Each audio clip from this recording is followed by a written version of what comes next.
1971 সালে রক্তের বিনিময়ে জন্ম নেয় বাংলাদেশ, কিন্তু ভবনটি তখনও অসম্পূর্ণ। ভবিষ্যতের অপেক্ষায় দাঁড়িয়ে থাকা এক কংক্রিটের বুথ যুদ্ধ দেশকে অর্থনৈতিকভাবে ধ্বংস করে দিয়েছিল এবং নতুন রাষ্ট্র ছিল অত্যন্ত দরিদ্র।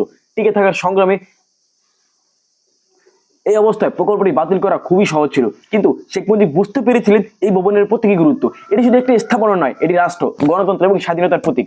তাই নতুন বাংলাদেশ সরকারের সাহসী সিদ্ধান্ত নেয় কানের এই স্বপ্ন পূরণ করা হবে। লুই কান এই প্রকল্প নিজের সবকিছু ঢেলে দিয়েছিলেন। তিনি বলেছিলেন একটি মহান ভবন শুরু হয়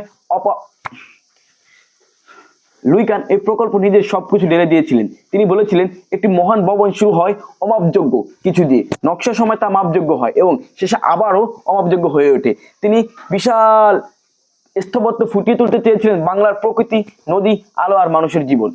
লুই কান এই প্রকল্পে নিজের সবকিছু ঢেলে দিয়েছিলেন এবং তিনি বলেছিলেন একটি মহান ভবন শুরু হয় অমাপযোগ্য কিছু দিয়ে, নকশার সময় তা মাপযোগ্য হয় এবং শেষে আবারও তা অমাপযোগ্য হয়ে ওঠে। তিনি এই স্থপত্য ফুটিয়ে তুলতে চেয়েছিলেন বাংলার প্রকৃতি, নদী, আলো আর মানুষের জীবন।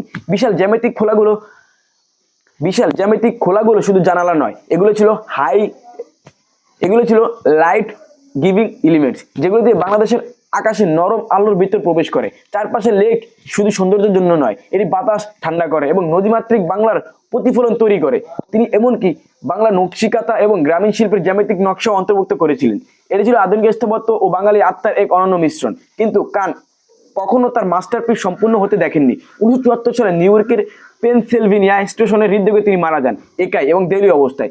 এই প্রকল্পের জন্য তিনি $1 মিলিয়ন বেশি ঋণে ডুবেছিলেন।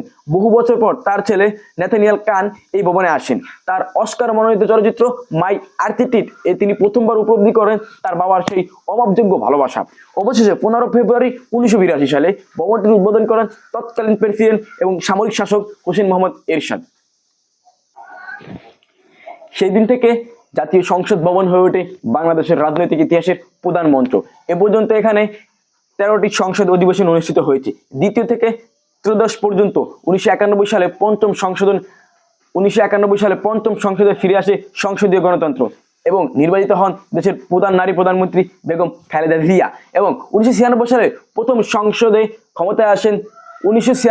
সপ্তম সংসদে ক্ষমতায় আসেন শেখ হাসিনা তার প্রথম মেয়াদে। এই দেয়ালগুলো সবকিছু দেখেছে: বিতর্ক, বয়কট, আইন পাস, রাজনৈতিক সংঘাত। 2014 সালে দশম সংসদ নির্বাচন ছিল বিতর্কিত।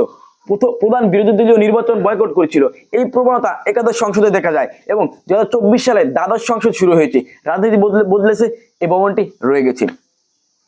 আজ এই 200 একরের কমপ্লেক্স শুধু সরকারের আসন নয়, এটি একটি জাতির আত্মা, একটি দরিদ্র দেশের বিশ্বাস আর এক বিদেশি স্থপতির স্বপ্ন মিলিয়ে তৈরি হয়েছে এক অনন্য স্মৃতিস্তম্ভ।